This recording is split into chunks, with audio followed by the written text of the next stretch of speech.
Wow, so after being underdogs in the SEC champion, Alabama shocked the whole college football community and they knock out Georgia in the SEC champion. And it's shocking for some people because, as you may know, Alabama started off really shaky over the first couple weeks in college football.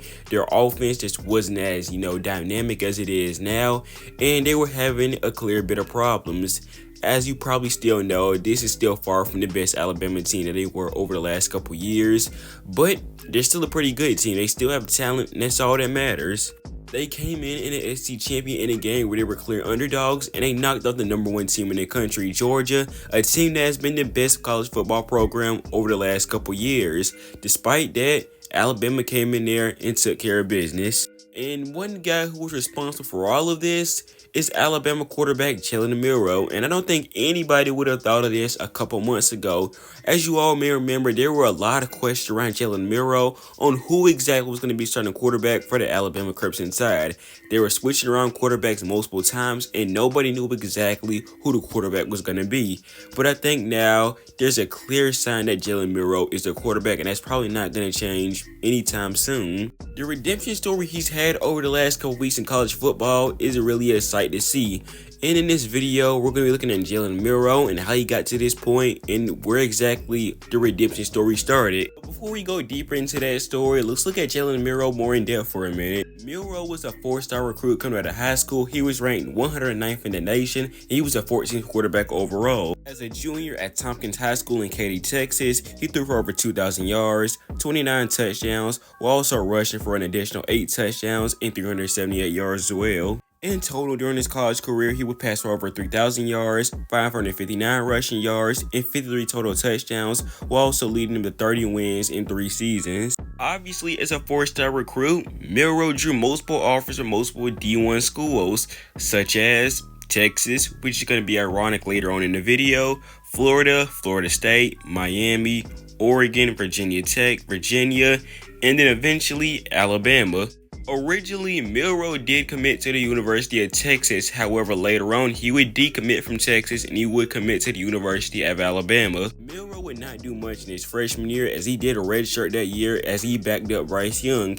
He would make a few minor appearances, but that's pretty much it. He didn't do much in those minor appearances either. However, in 2022, this is when he would start to see major action for Alabama. In the game against Arkansas on November 1st, 2022, Bryce Young would get hurt and Jalen Milroe would come in, and he would put up a decent amount of stats. He would pass the ball for 4 for 9, 65 yards and a touchdown. He would also run the ball 6 times for 91 yards and a touchdown as well. Now, in Jalen Milroe's offense, he wouldn't have to do much, as Jamar Gibbs went out that game. He had like 19 carries for 206 yards and 2 touchdowns.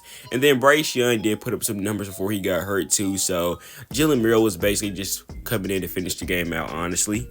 Milroe would make his first career start against Texas A&M, where he went 12 for 19 for 111 yards, 3 touchdowns, and an interception, while he also ran the ball 17 times for 81 yards as well. Eventually, though, Bryce Young obviously would come back, and Milroe wouldn't see the field that much other than garbage time for the next couple weeks. Now, coming into the 2023 season, there was still a huge amount of uncertainty on who would be Alabama's starting quarterback, as they had a stacked quarterback room for the most part. First, they had Ty Simpson, who was a 5-star recruit ranked number 29th in the nation and was the 4th quarterback overall. They also had Tyler Buchner, who originally was at Notre Dame but would transfer to the University of Alabama in 2023. Eventually, Milroe would be announced as a starter, and he would lead Alabama to a blowout win over Middle Tennessee, where he went 13 for 28 for 194 yards and 3 touchdowns, while also running the ball 7 times for 48 yards and 2 touchdowns as well. However, Milroe would struggle a bit against number 11 Texas. In that game, he went 14 for 27 for 255 yards, 2 touchdowns and 2 interceptions, while also having 15 carries for 44 yards. After that, Milroe would be benched for Tyler Buchner in a game against South Florida. Saban would later reveal that he didn't bench Jalen Milroe because of his play, but he simply wanted all 3 quarterbacks to get a chance to play, and that was that. He said he still believed in Jalen Milroe and still believed he had strong leadership skills, but at the end of the day, he wanted all 3 quarterbacks to play, and that is why he started Tyler Buchner. But Tyler Buchner didn't play any better against South Florida, and this is a team that they should have handled quite well. And This is nothing against South Florida. I'm not trying to disrespect them, but we all know at the end of the day, Alabama has a way higher talent level than South Florida at the end of the day. In that game, Buckner went 5 for 14 for 34 yards and 0 touchdowns.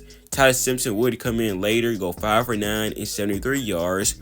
One of the big reasons why Alabama won that game was because their defense, obviously, and their running game. After Tyler Buckner's performance, Nick Saban would announce that Jalen Milroe would be quarterback one once again. And from then on out, it seemed like Milroe took this pretty personally. He would knock off Ole Miss number 15 24-10, where he went 17 for 21 for 225 yards and a touchdown. Milroe would then win 8 more games after this and go on a huge winning streak, including a thrilling victory against Auburn, where despite the fact he was pushed back multiple times and had a long 4th down, he would throw a touchdown pass in the final seconds to seal a win over Auburn. Now we come to present day, and he is one of the main reasons why they just knocked out the #1 team in the country in Georgia. I could see why Nick Saban was so confident in Jalen Milroe. Even when he got benched, Milroe didn't, get mad. He didn't say anything negative. He simply kept the same mindset, and he went out there and kept working. When he got his job back and proved everybody wrong. Even in games he played seemingly well in, like against LSU, Milroe still had the mindset that he could get better. Like after the game, he would say, "I'm focused on trying to get better." He said, "I'm not where I want to be, and there are some things I need to improve on, so I'm really just trying to be the best teammate I can be, learning, and growing, because like I said, I'm not a finished product, and some things I need to fix from this game." When you have that mentality that you can always get better no matter what, even in games you play good in, that's probably one of the best traits for a quarterback to have, especially when you look to try to get the best position possible in the pros.